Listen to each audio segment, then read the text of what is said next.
প্রযুক্তির বিপ্লবে এবার পৃথিবী থেকে বিদায় নিচ্ছে কাগজের টাকা, আসছে ডিজিটাল মুদ্রা, এমন আশঙ্কা অর্থনীতি বিশ্লেষকদের।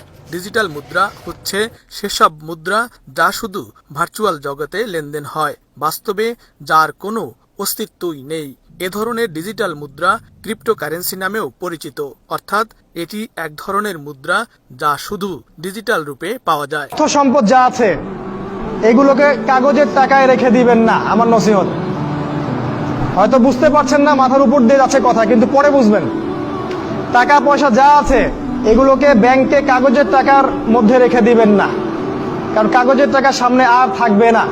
লিখে রাখেন, কয়েক বছর পরে দেখতে পারবেন সমস্ত টাকা হয়ে যাবে ইলেকট্রনিক। খালি পাঠাবেন ইলেকট্রনিক মানি, মানে আপনি টাকা ধরতেও পারবেন না, পকেটে রাখতেও পারবেন না, খালি জানবেন আমার অ্যাকাউন্টে এত টাকা আছে।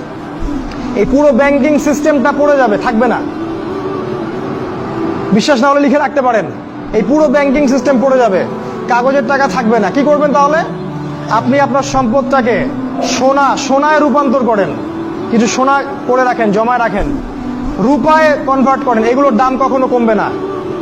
100 বছর পরেও সোনার দামই থাকবে। তো 10 বছর পর আপনার 10 লাখ টাকার মান 10 লাখ টাকা থাকবে না, দাম পড়ে যাবে, আপনি সম্পত্তি হারাবেন।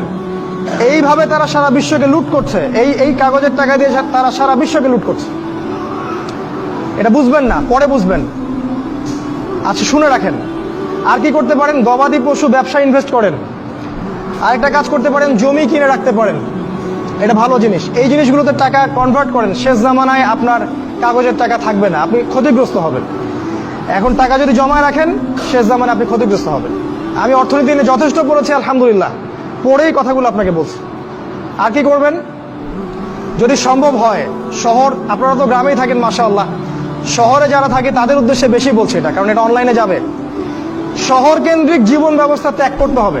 শহরে আপনি বাঁচতে পারবেন না, টিকতে পারবেন না, শহরগুলো ধ্বংস হয়ে যাবে। আল্লাহ পাক বলেছেন, ওয়াইন মিন ক্বরিয়া ইল্লা নাহনু মুহলিকুহা ক্বাবলা ইয়াউমিল কিয়ামাহ, কিয়ামতের আগেই প্রত্যেক নগরী আমি ধ্বংস করে দিব, আল্লাহ পাক বলেছেন।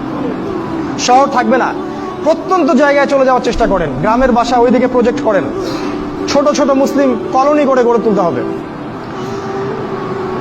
এই কাজগুলো করতে পারেন। আর কিছু করতে পারেন, শারীরিক প্রস্তুতি নেন। ফিজিক্যালি, যুবকদেরকে বলবো, ফিজিক্যালি প্রস্তুতি নেন, ব্যায়াম করেন, ভালো খাবার খান, নিয়মতান্ত্রিক জীবনযাপন করেন, এলোমেলো জীবনযাপন করবেন না। আর নিয়মতান্ত্রিক জীবনযাপন করার সবচেয়ে উসওয়াতুল হাসানা হচ্ছে রাসূলুল্লাহ সাল্লাল্লাহু আলাইহি ওয়াসাল্লাম। উনার সুন্নাহ মাফিক জীবনযাপন করেন, আপনি ভালো থাকবেন। কারণ সামনের দিনগুলোতে আরো ফিতনা বাড়বে, এবং আমাদের এই যুব সমাজের এবং তার পরবর্তী প্রজন্মের শারীরিক অবস্থাকে নষ্ট করে দেওয়ার জন্য অগণিত খাবার বাজারে ছেড়ে দেওয়া হয়েছে, যেগুলোর মধ্য দিয়ে অসুস্থ হয়ে যাবে।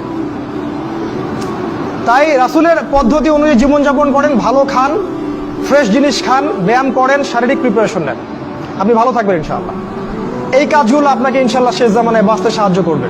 আর সর্বশেষ যেটা নাসিহা, সেটা হলো যে ইসলামের জন্য, ইসলামকে ভালোবেসে, আপনার জান থাকলে জান দিয়ে, মাল থাকলে মাল দিয়ে, সময় থাকলে সময় দিয়ে, শ্রম দিতে পারেন শ্রম দিয়ে, বা মেধা আছে মেধা দিয়ে দ্বীনের জন্য কিছু করেন, দ্বীনের কোনো খেদমত করে যান। এই কাজগুলো পরকালে আপনার জন্য সদকায়ে জারিয়ার মাধ্যম হবে ইনশাআল্লাহ।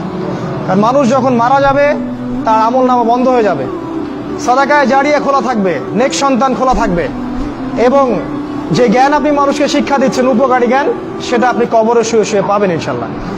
তাই ইসলামের জন্য আপনার জান, আপনার মাল, আপনার সময়, শ্রমগুলোকে ব্যয় করুন। আল্লাহ পাক আমাদের সবাইকে দ্বীনের জন্য কাজ করার তৌফিক দান করুন, আল্লাহুম্মা আমিন।